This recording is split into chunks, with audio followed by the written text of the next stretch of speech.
classes for my own students on YouTube, and then they shared it with friends. So there's a sprinkling of new people quite often. So I wanted to block her. Just They're this. fine. Sure. Nicole, is this blocking you?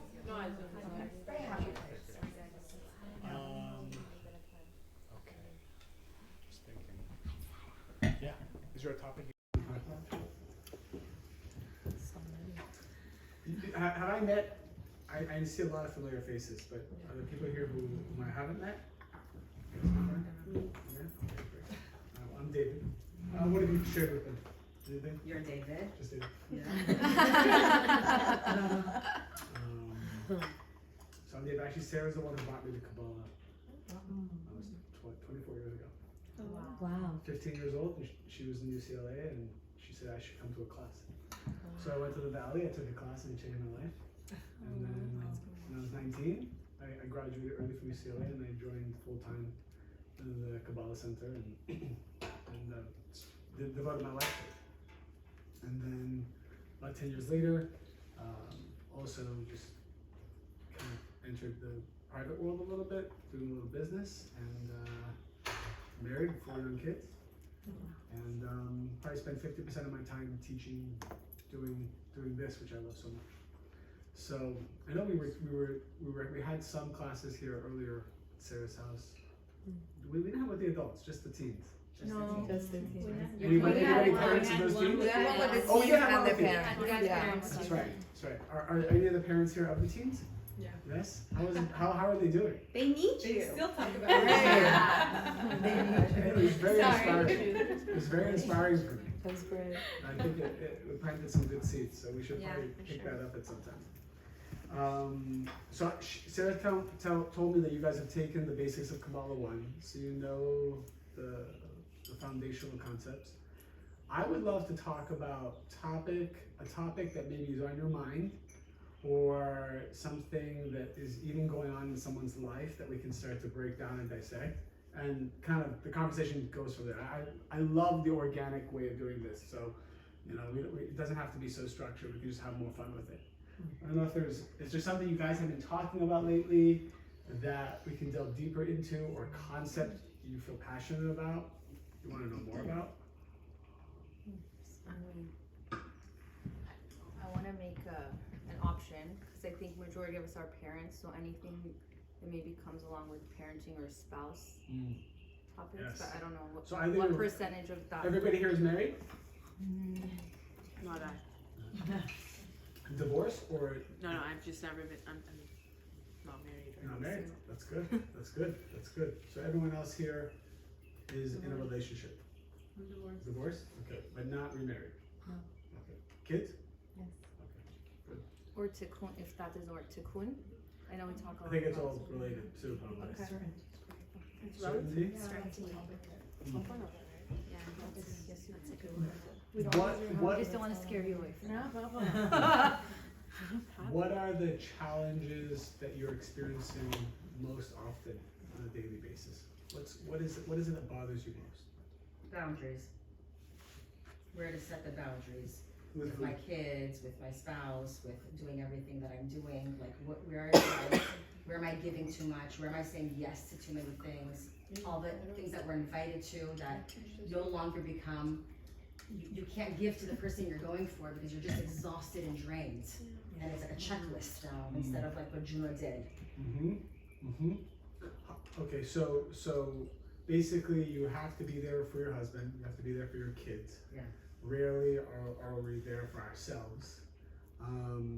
It's never enough. There's guilt, there's shame involved. The feeling of not being productive. Tell me more. Mine is not necessarily maybe to do with my family, it's more me.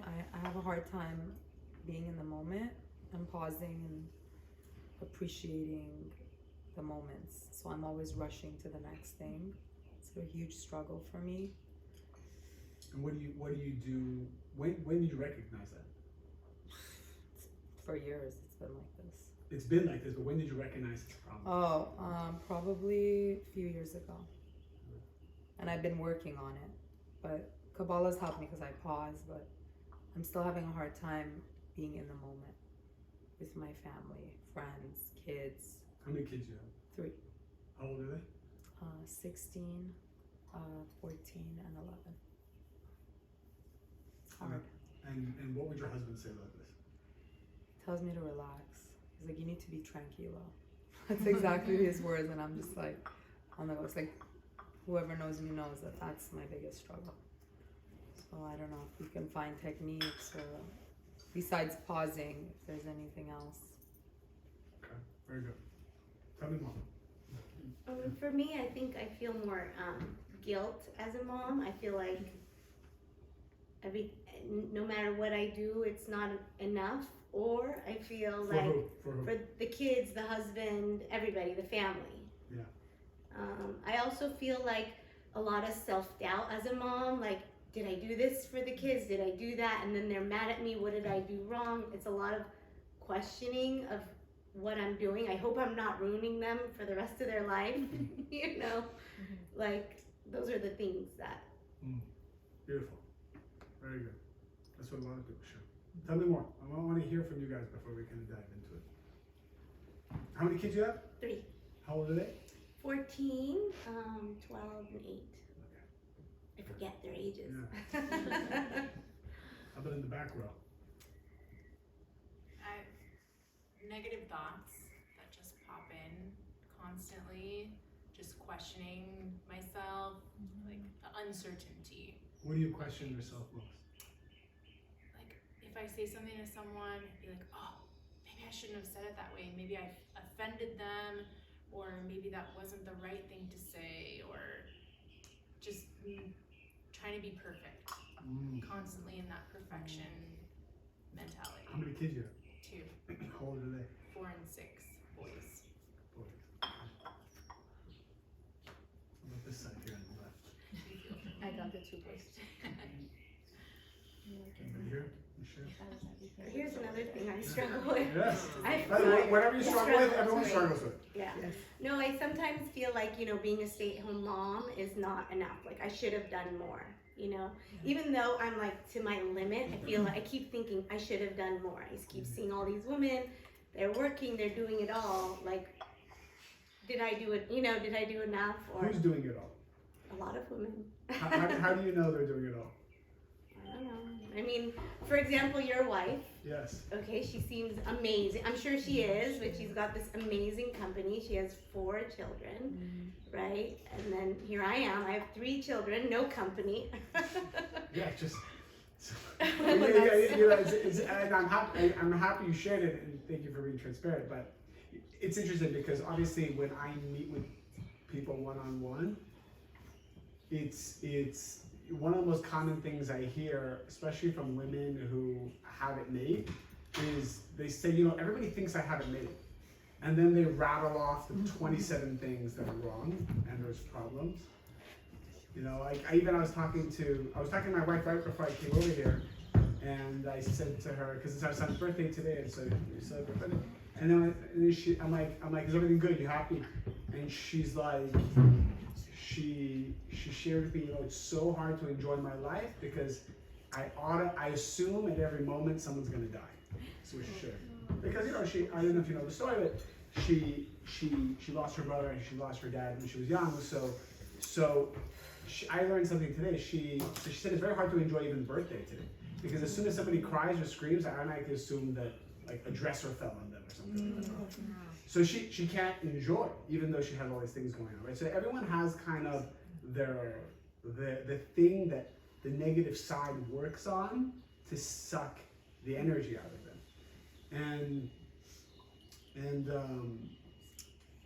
what I was thinking about on the way over here is you have to ask yourself what you actually have control over as we learn from Kabbalah. So for example, all that's expected of us is to keep is ourselves, is our consciousness to be in the right place. Because whether we're a good mom or a good dad or not, none of that means anything. Because the children, the only way we can affect our children is by what our consciousness is. So people think being a good mom, like you could take your kids Like I know parents who don't spend as much time with their kids at all, like maybe just very little time. But the kids still thrive and they succeed because the consciousness of the parents are good even when the parents aren't around the children. And then I know parents who spend tons of time with the children because the consciousness isn't good. The kids are feeding off of that vibration. And so the kids don't have access to the tree of life as a result, and so the kids don't flourish. Because the soil for the kids is the consciousness of the parents. So what is consciousness? Consciousness is defined by many things, but it's the energy that we put out through our thoughts, our words, and our actions, especially our feelings. So if I have doubts and I beat myself up, my kid could be at school right now, and if I'm upset with myself and I stay in that state of sadness, my child will automatically have anxiety at school. And the worst part about, as I'm sharing this with you, is you start having anxiety about the fact that you're having anxiety. It's even worse. It's even worse. Even now, I guarantee your anxiety level went up as I said it, not down. So, because when you realize just how much we are affecting our children. And so that's the first part that I want to focus on is what do I have control over? You don't have control over your husband. You don't have control over the children. And all the Creator wants from you is to be a vessel for the light to shine through, because when the light shines through, it benefits everyone. When I'm in a state of doubts, the light can't come in. When I'm in a state of self-doubt or criticism or judgment, then the light can't come in. So I can tell you what I work on even for myself, and I tell people table stakes for what consciousness should be is no matter what you receive, you're not going to be happy. All right? You're not going to be happy. If everything went your way, you still won't be happy. You'll still have negative thoughts. You'll still have self-doubt. You'll still feel something's not right. You'll still feel like you're not a good mom. If everything went your way, if your kids grew up to be the most successful kids, everything, and everything was great, you would still not feel fulfilled and satisfied. And if your husband was thriving, you still would not feel. You'll feel exactly what you feel today. I'm just going to tell you that now. So if you had a career, you didn't have a career, none of it matters. And I've seen this just from going through various seasons in my own life and other people. Nothing really changes. Nothing really changes. Somebody texted me today, actually a friend of mine texted me today and said that, let me read it for you. I haven't responded to him yet, but it's a friend who's thinking about, he has a similar company to ours, different field. And so he said, how is your life in the last 2 years since your company's done well? Because it wasn't doing well before. How is life? Are you still happy? That's what he wrote to me. So I haven't responded to him yet. But my response to him was going to be, because he's thinking about now selling his company, it's going to change. And the response really is, I look back 3 years ago, nothing has changed in terms of like happiness levels. So these milestones in your life don't actually change your happiness at all. And science has backed this up too. The only thing that would change your happiness is you deciding with yourself what your relationship with the Creator is going to be. So, for example, table stakes needs to be appreciation. What does that mean? Before you try to figure out anything in life, you should feel completely full and satisfied with whatever is happening at that moment in your life, both the good and the bad. Because what appreciation is it's certainty. Saying, I have complete certainty that whatever the Creator is giving me is exactly what I need today. Even if the Creator is giving me negative thoughts, that's good. Even if my kids are messed up, that's good. Even if my husband's not happy, that's good. Even if I'm not happy, that's good. That's exactly, I appreciate even not being happy. So what that does is it establishes that you are completely aligned with the Creator. The Creator, look, if you want me to feel this way, then I know this is right. So I agree with it. Now you're with the tree of life. How do we know that this is accurate? If your 10-year-old came to you and said, Mom, you know, I have so many things going wrong. At school, I feel like this. My friends don't want to hang out with me. I have all these pressures and stresses. But I know this is exactly where I need to be. How would you feel as a mom if your kid said that? Proud. But your kid just said he's not happy. But he has But his faith output that this is where he trusts- needs to be. Trust what's going on. And he has So even though he said he's not happy, but he knows exactly where he needs to be, you see the energy as completely whole. So in the creator's eyes, or in the whole universe, because like attracts like, if you can acknowledge all the things that are wrong, but still say, I love them exactly the way they are. In fact, I don't even want them to change. Because if you want something to change, you're saying that the creator's wrong. That's a problem. In fact, like imagine you went home to your husband and said, you know, these are the 10 qualities that are wrong with you, and I don't want you to change them. Why? Because that's how the creator made you, so it's a great thing. Now, if you want to change them for yourself, you know what I'm saying? It's like, you have to first accept them, and then they can change. But if you try to change them, it means that you disagree with creation, and so you're reactive. Reactive means I disagree. Yeah. So you say to God, thank you that I'm anxious, Thank you, I'm anxious. In fact, if you want me to be more anxious, I'll do that. and that's and that makes you less anxious. Try it. Again, it doesn't matter if it makes you less anxious or not. Because if you keep agreeing with it,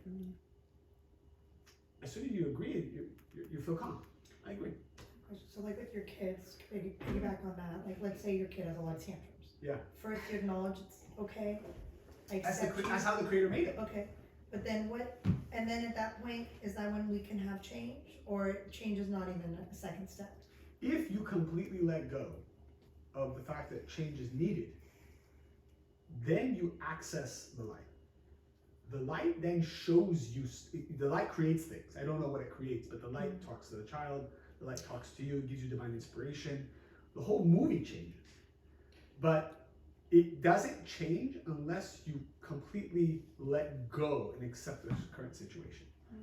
Because what we're trying to do is we're trying to micromanage our future, trying to plan it all out. Yeah. Okay, I will accept it, and once I accept it, then I'll stop the change. No, you can't cross that barrier until you you have to completely accept it and say, even if my child stays with the tantrum for the rest of his life, and he becomes an outcast in society, everybody hates him, and he's not accepted, and he's depressed his whole life, I accept that.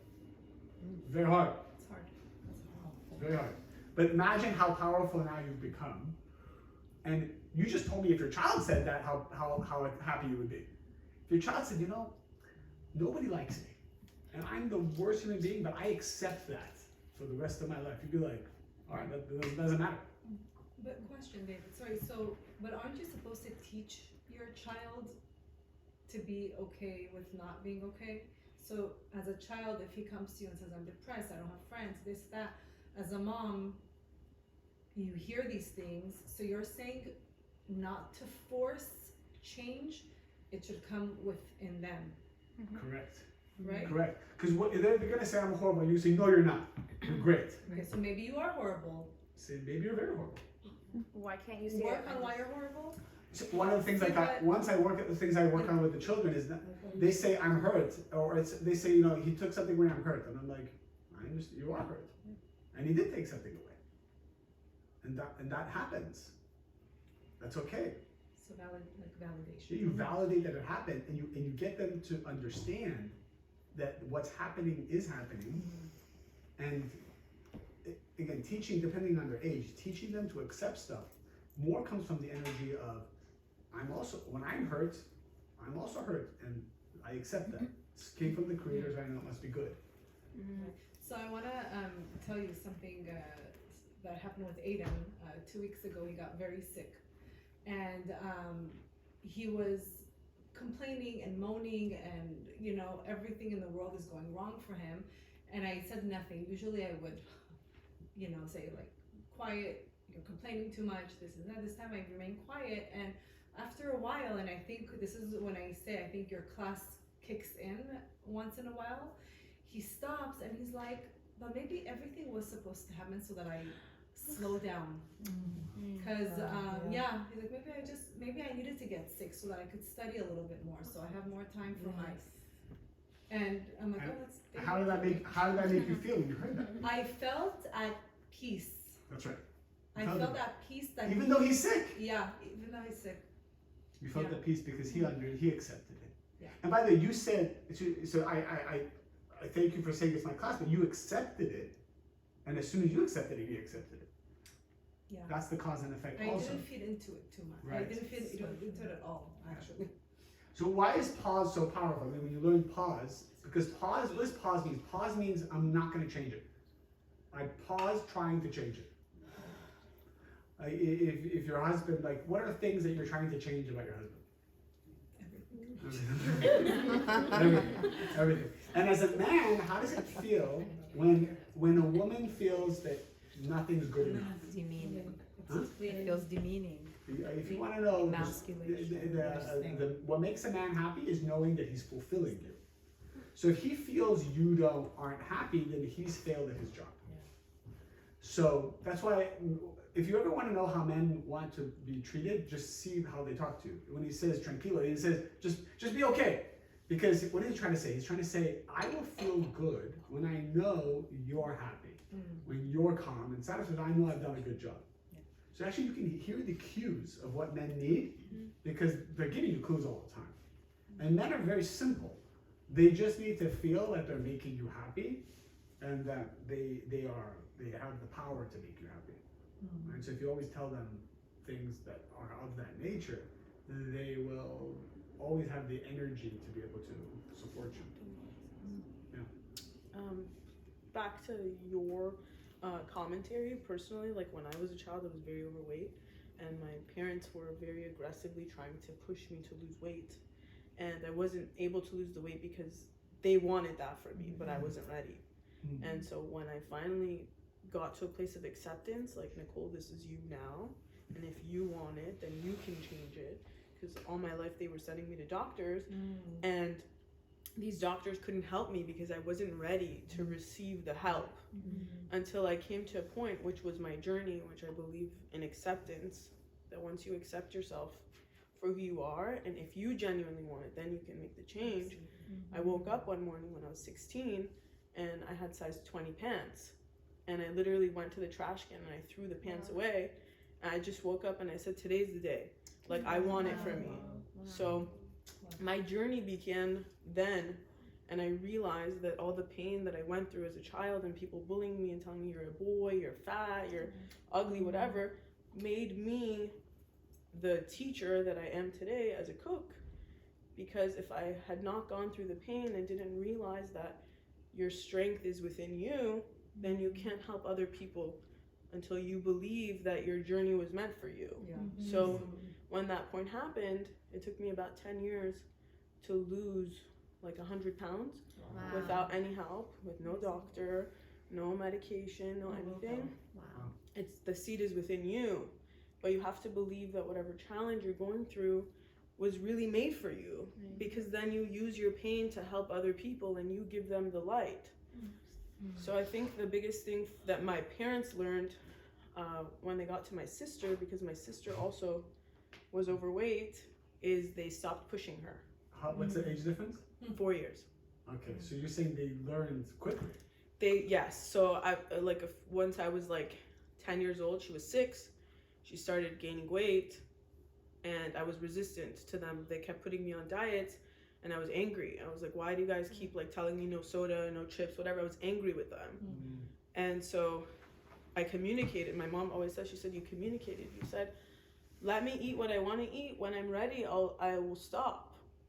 And so they kind of pushed back. And when I kind of grew older, I realized that like God wanted this for me, because this gave me my compassion. This gave me the ability to feel people and also give them comfort that you're here now. It's okay that you're like this right now. When you want it, you'll change it. And if you don't, like, it's acceptance. We're not supposed to all be the same. Your parents were Persian? Yes.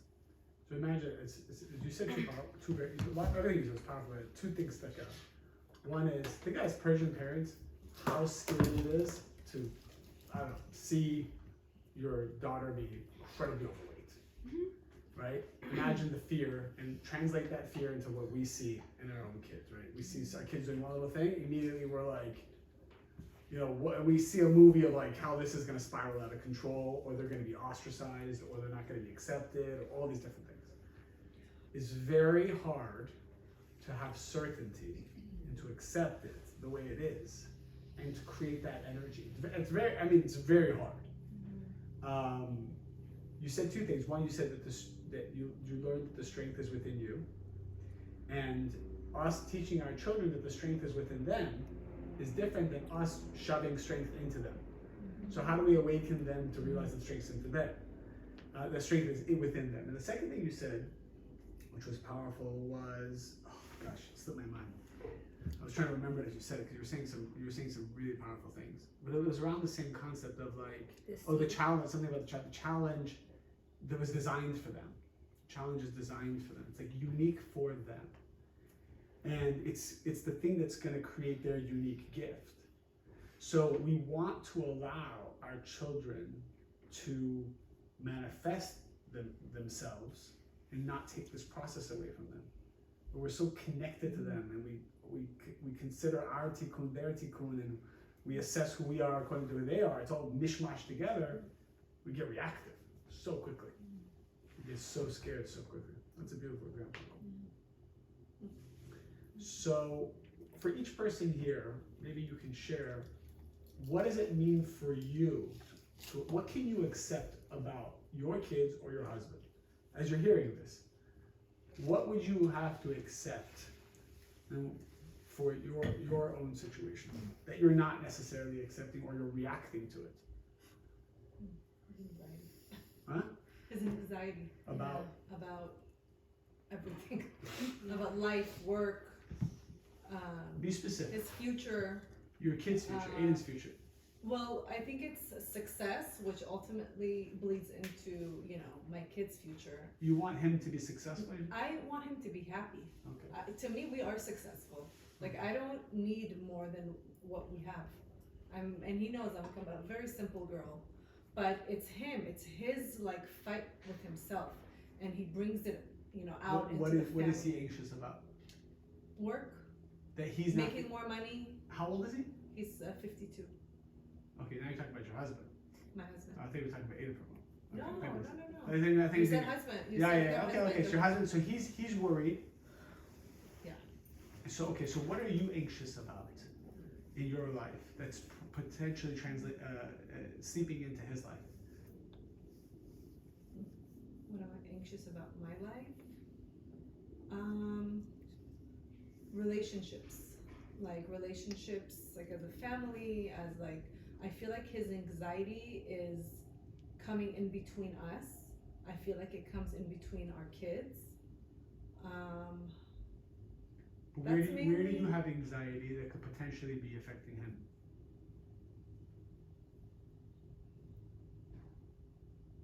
I don't know. I'm not a typically anxious person. So why is he trying to make more money? He's trying to fill a lack. I don't know if it's, it's Persian community. I don't know. I think he sees people who are retired at his age, who are, living the life. I don't know. Anything he's looking for to get from his career, you could also fulfill as a wife. Right. So I understand the Persian community is very hostile in that way, but the wife still has the power to fulfill the fears and anxiety of the man. So there's something that you could do that made King be like, you know what, I'm gonna be more successful. Right, that's the power every woman has, by the way. But I feel powerless in this. I feel very powerless. I agree. The Satan, the negative side, wants you to think that you don't have the power. But the woman is the vessel. She manifests the light of the man. So if a man is lacking something or thinks he's lacking something, it's because the woman hasn't found the way to manifest the man's light. And this is a very powerful concept. Once you believe that you have this power, then you start to access the power. But Do you what say? does that Do you look say? like? I have a question. This makes me so happy. This is so perfect and enough for us. Do you verbalize that? I always verbalize. You say? I always. Okay. It may not. No, I'm curious It may because not be enough. I'm asking because, I think men, exactly what you said, they need to hear that you're happy. Yeah. So I'm curious if you're verbalizing, I because always that's verbalize it. She verbalizes it, she lives it. okay. So it may be deeper than that and more than that. And you know, you kind of have to look at. Well, first you said something that showed that you don't believe that you have this power. I don't believe I have. So if you don't believe you have this Yeah. power, so again, let's say your son came to you and said, "I don't believe I have the power to do anything." He could throw anything in that sentence. You'd be like, "That's not true." Right. You would want him to say, "I believe I have the power to do anything," Yeah. right? So, well, if you don't believe you have the power to help him, then he doesn't believe he has the power to be successful. So he's chasing it. So you understand, like your vibration has to elevate. That you think you're invincible and infinite and all these things, and then the whole family elevates. So wherever your limited belief systems are, you're the CEO of the house. I always say this because as I look at layers of our company, the people who are doing the worst are all following the consciousness of their manager. So if the manager doesn't believe that, let's say, growth can happen, I don't know, let's say the manager believes that the best growth that can happen at a department is 20%. So how is anyone under the manager supposed to believe in 50% growth, or even try something that could bring 50% growth? And as soon as you put, and I've seen this, you take that person out and you put someone in who says, we should be growing at 800%. And that freaks everybody out. But what happens is everyone's like, well, yeah, what does 800% growth look like? First, nobody believes it's possible. That's the first problem. But then there's the one person who's like an Elon Musk type who comes in who says, all these things are possible. Everyone's like, what are you talking about? But then you see that the ideas come and the right engineers come and the energy comes because there's that one guy at the top who thinks it's possible. So if you have a limited belief system in your house, then everybody does. Your kids do, and definitely your husband. Poor guy. I mean, the guy's trying to go out there making tons of money, but he can't because he can only go as high as his wife is thinking and feeling. Can I ask something? Yeah. Is her challenge because she doesn't know exactly why he wants to be so successful? Because it sounds like you don't know what he's doing this for. So once she realizes and visualizes, okay, he wants to achieve this, X, Y, and Z in 5 years, then maybe she can help him achieve that. I would even not simplify that. I would say, I think if she made a list of every belief system that she has that's limited, that she wouldn't want her own kids to have, and she just worked on that, the whole house, everything would elevate in the house. The wealth, things would just explode in a beautiful way. Gates would open. So you're only, like, I have people that I know that they can make a certain amount of money, and then after they hit that number, it's chaos.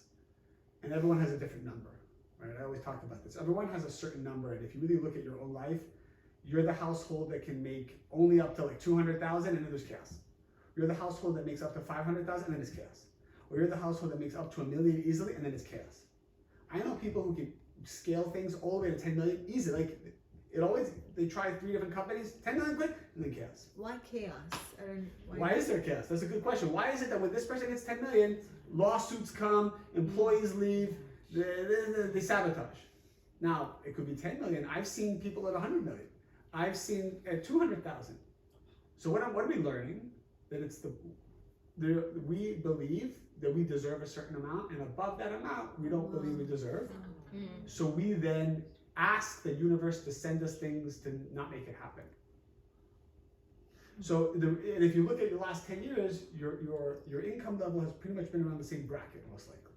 Because every time you even try to break out of it, there's problems. And these problems are only because there's a part of us that doesn't want it to happen. Now, why? Why don't we want it to happen? That's something we have to ask ourselves. Either we don't believe it can happen, either we see other Persian people have money and their lives are worse, so not necessarily a good thing. And there'll be a lot of reasons why we have these belief systems. But the Creator is infinite, so we have to be infinite. Yeah. Question for you. So in Donna's case, to piggyback, what does that look like on a day-to-day basis, that energy, that support? Is it just going and telling him, I believe in you, yes, like I believe in your dreams, we can do this? Or what does that look like on a day-to-day? Well, we can't really say I believe in you if we don't believe. So what it looks like on a day-to-day in the beginning is doing the work ourselves and really auditing where we don't believe. And you'll probably it's very hard to find these things too. They only come up when somebody points it out to you, or like, or you got to look at areas you're stuck, and then that means there's a limited belief system there. So if your kids are stuck, there's a limited belief system there. You could work with a therapist on this. You could say, you know, help me discover about myself, and then they would ask questions. You would go back and forth. So it's a very powerful thing. So if we label our kids as something in our minds, we're just putting a limited belief system right then and there. I mean, this They're is stuck. 20% growth. That's all you can do. 20%. That's what we're aiming for. So everybody readjusts for 20%. Yeah, yeah. So yeah, I think it's so important to. We tell our kids that they're infinite, and you can do anything, and you can be anyone. We say that, and then if they said, "All right, well, I want to be the world's greatest rock star," I don't know about that, or I don't know about this, or I don't know about like, or I want to be the president. They go, most likely you're not going to be, but sure, that's nice that you want to be. Like we don't really believe of the possibilities. And we don't believe about ourselves. Like that's the first issue. They look at us and they see we're just tattooed with limited belief systems, so they acquire them all. That's all tikkun is. Tikkun is just where you don't think the light can be involved. Now, on the flip side, if I look at what is the most amazing part of your lives, it's just like, wow, the gates are open, and you probably know it about each other. You're like, oh, this one has this that's like amazing, and this one has this talent that's amazing. I'm curious to hear what your belief system is about that, because it's probably unlimited. So like, what's an area where you're just, whose daughter was the one that the dancer? Who's the dancer? That's your daughter? I remember I asked her the question. I said, how do you dance so much? She's like, oh, yeah, she believes in her. She believes in it. But even there were times that insecurities came, but her talent flowed because she believes, you know. I don't know, I remember the energy of it when she was saying. She wasn't insecure about it. But she has so much self-doubt now, it's like crazy. Now she does. Now she does. Why But all of a sudden? she's such a perfectionist, like she self-analyzes so much, so if things aren't perfect, she's not proud of it. Which is very similar to what you just said about yourself. Yeah. Thank you. Thank you for sharing with you. Yeah, it's very exactly what you said about yourself. Just right now, it's really interesting. Yeah. Thank you.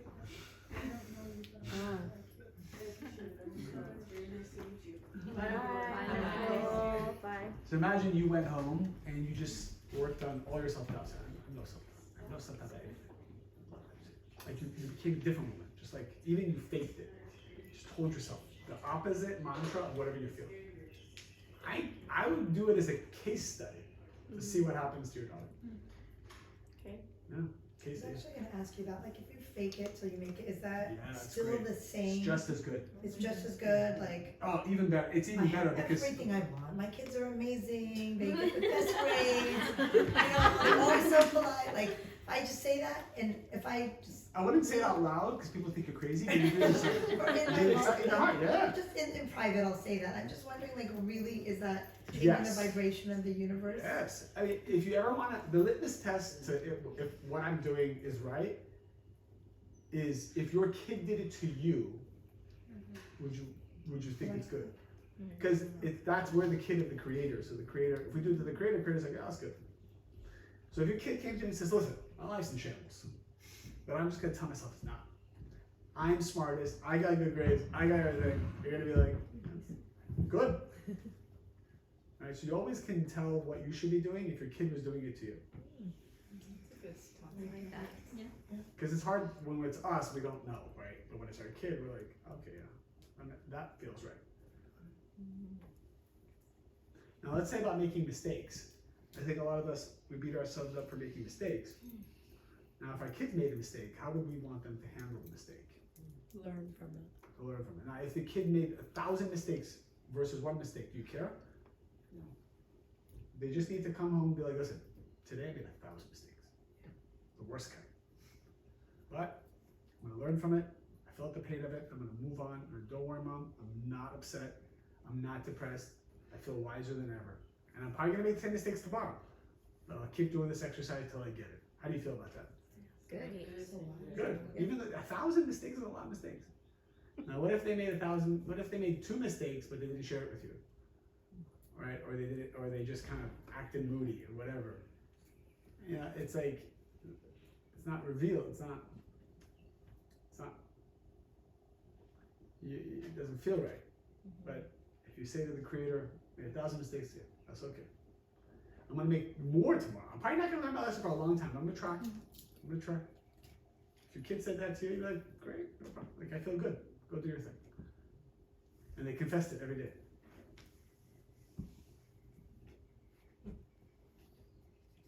What else? No, what I else? have a question. I feel like a lot of my parenting, I'm trying to protect. I know that they're supposed to go through it and Yeah. certainty and everything, but like it's so hard sometimes when you see them going like down, for example, in grades, and Down in what? down in grades, like their grades are going down. But then I honestly am okay if her grades are down, but I know that when it comes time in 3-4 years and at her school, everybody's saying what college they got into or whatever it is. I know it's social pressure and everything, but she will feel bad. So in an attempt to shield her from what will happen in 4 years, you know, we put so much pressure on grades, whereas if she honestly went to Pierce, I really wouldn't care. You know, but I'm trying to shield her from the pain of is that my issue? Like, I don't want her to feel the pain, or how do we protect them from that? Like, or should we not protect them? Should they just let their grades go down and then she'll realize? How do you want her to treat her daughter? How will you want her to treat her daughter? I mean, I think I'd want her to treat her with respect. In relation to the grades. In relation to the grades, honestly, I treat her the way I wish someone treated me. So like, You wish your parents got more involved? Yes, And because did what? in my grades, like they didn't know what was going on with anything. I wish someone was more aware. Someone was telling me, well, this is the classes you should take. This will help you.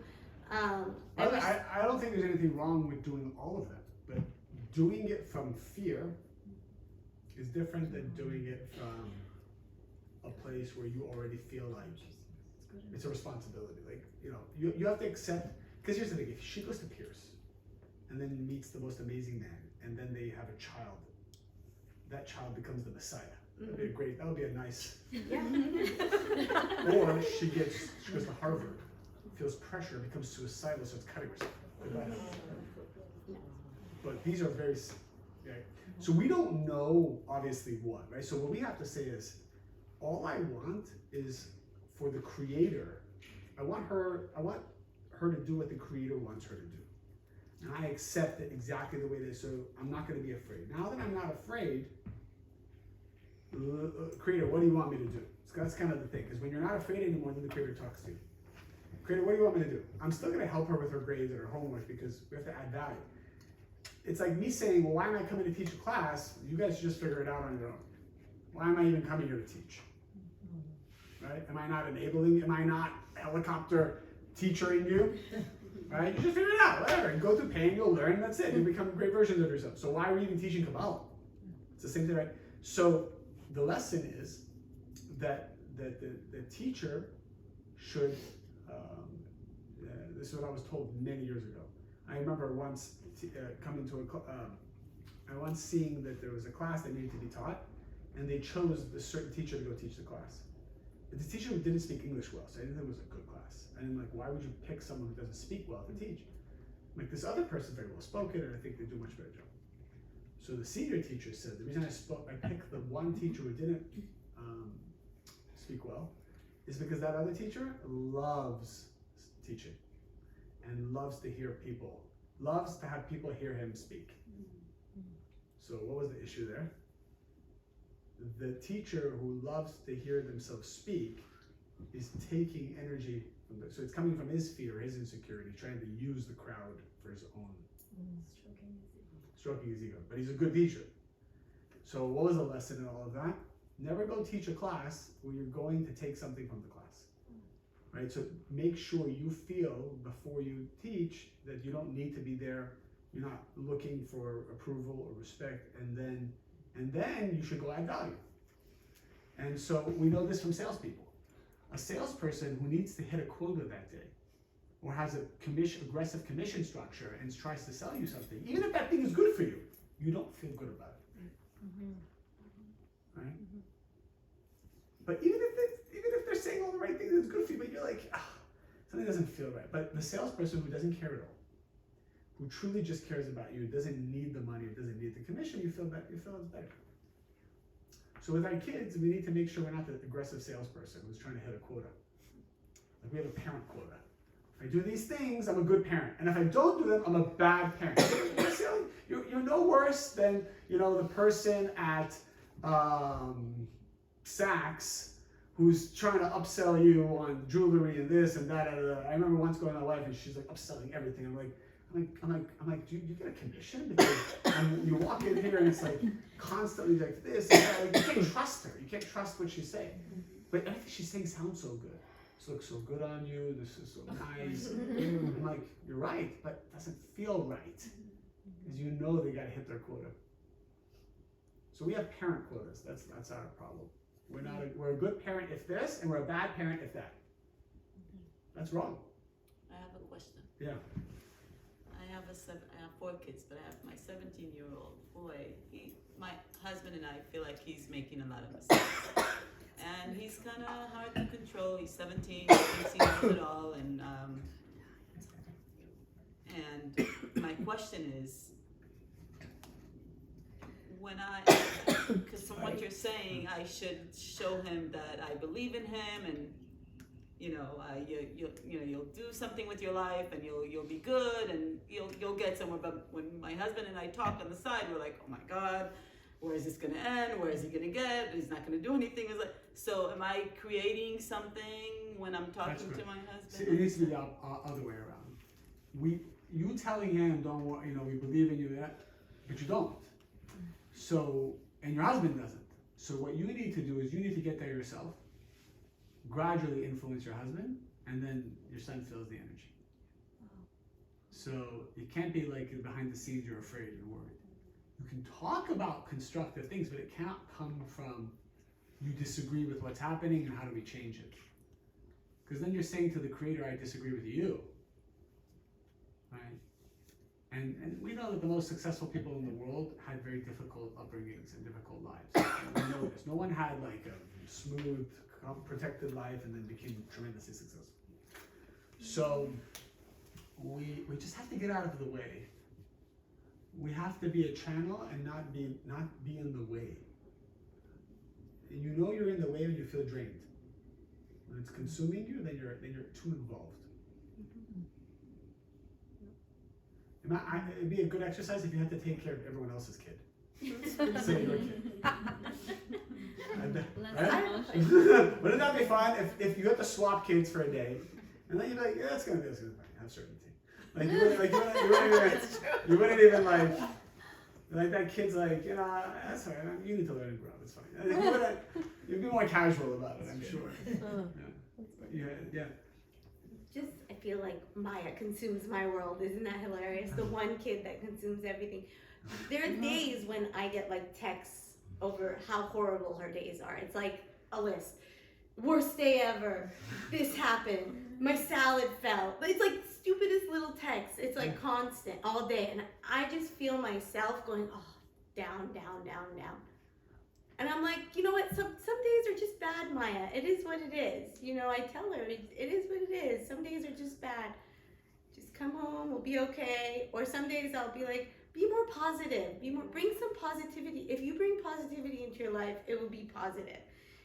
So I'll say those things to her. But I find myself like weighing down every time I get a text. Getting drained. I'm getting It's drained. interesting that she's so transparent with you, though. She is. Most kids aren't like that. It's kind of crazy. It's But I feel it. But Like, that's a it's good like, thing. That's already, I think most parents would say, I wish my kid would text me how they're feeling all day. yeah, I'm really happy with our relationship, but sometimes it's very draining. And we want to fix it, right? We want to fix their pain, but I can't. I can't fix Maybe that's why she's texting you, because she knows that you're gonna. Is it her venting, or am I supposed to fix it? Can I fix it? It'd be fun if she was here. We could talk. I about know. it. We have to do another mother Another daughter daughter, David mother, Day. yeah. I'm curious because I think many women wish to get to even that place where you're at, which is that the daughters are sharing their feelings. That's much better than concealing them, right? Mm-hmm. So now that she's sharing the feelings, what do we want to do with that?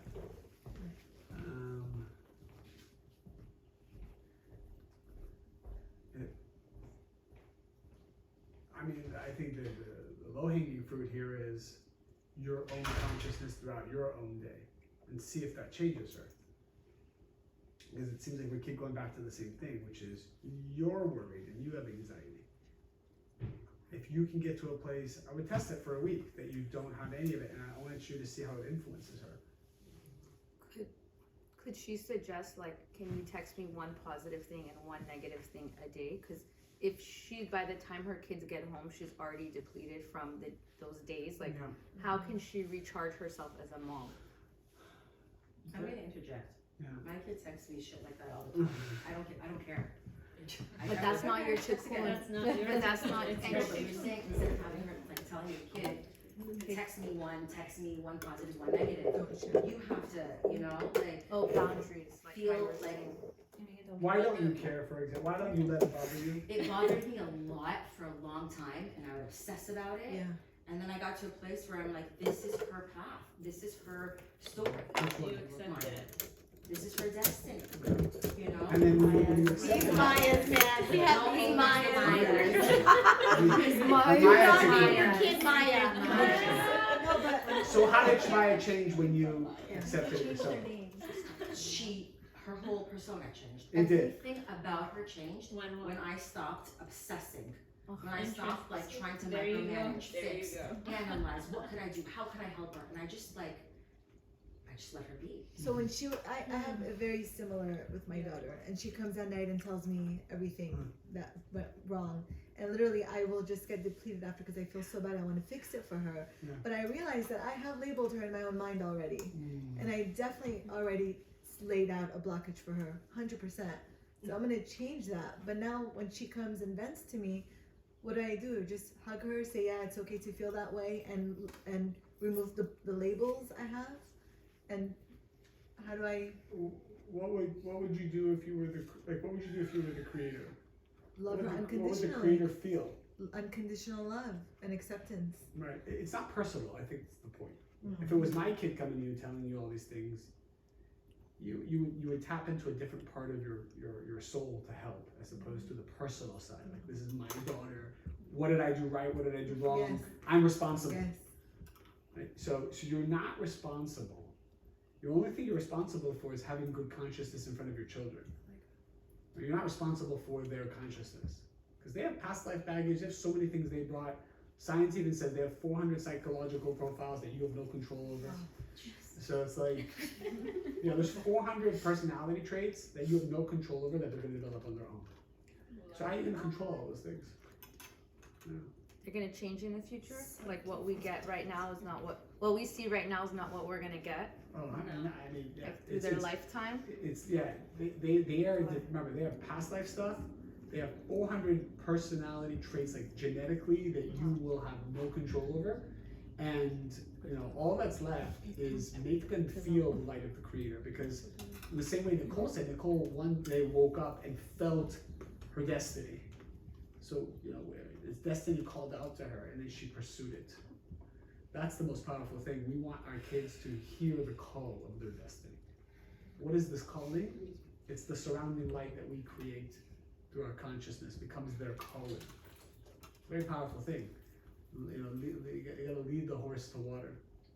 So you kind of lead, but you can't force them to drink. Like they have to.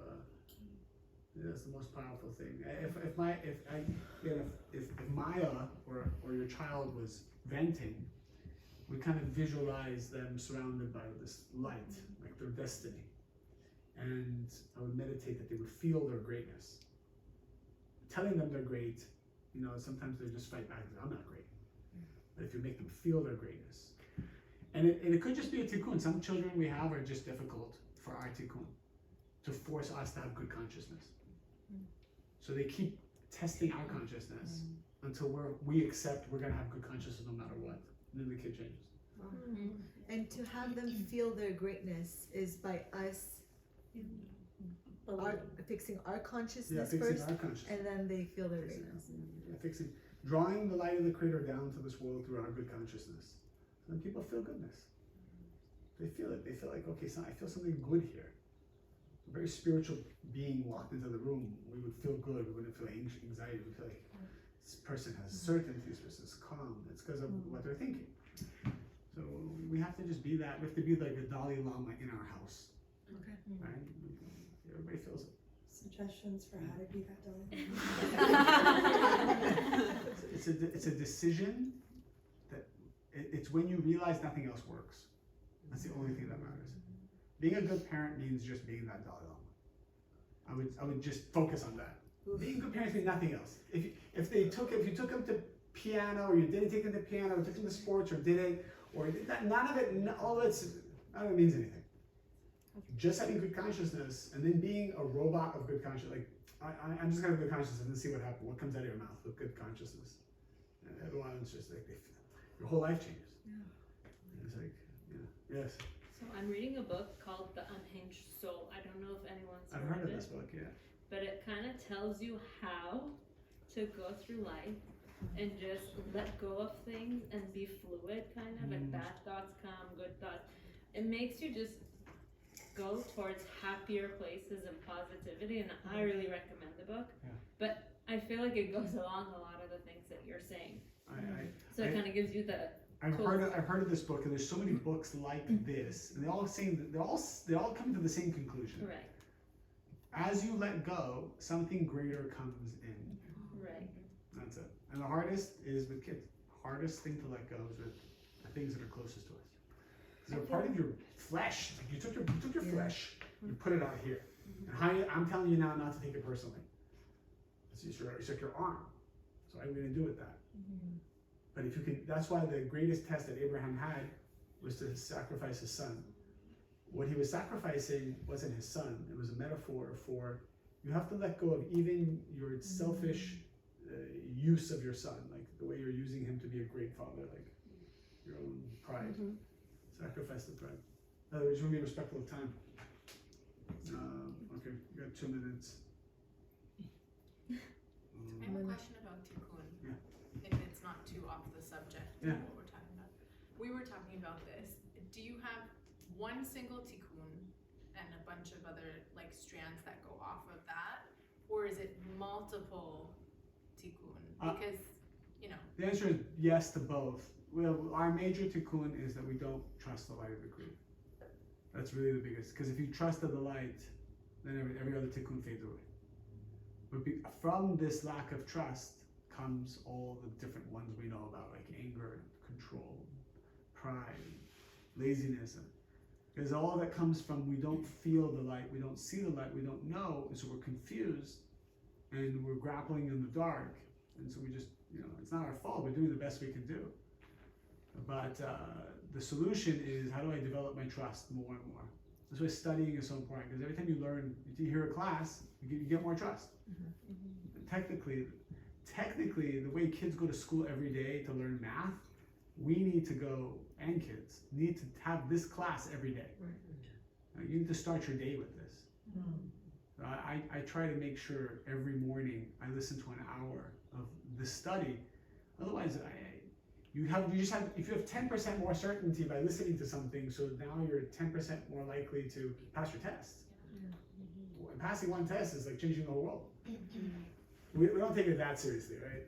We won't miss breakfast, or we won't miss taking a shower. Like you would never go out to take a shower. You'd be embarrassed. You smell bad. We don't realize that we smell bad on a soul level. We don't realize people smell it. Your kids smell. When you have anxiety, you smell bad. It's like BO. It's spiritual BO. Doubts is spiritual body odor. Spiritual BO. People. I should. No, that should be a I'm gonna thing. put it as a post on Instagram and see how it works. So good. Yeah. Okay, guys. Thank you so It's a much. pleasure. Thank you so Thank much. Thank you for having me. Great. Thank you. Thank you for Thank you. I coming. appreciate it. It's great. You guys, hopefully I get to see you guys soon. Yes. And maybe next time when the teens have school during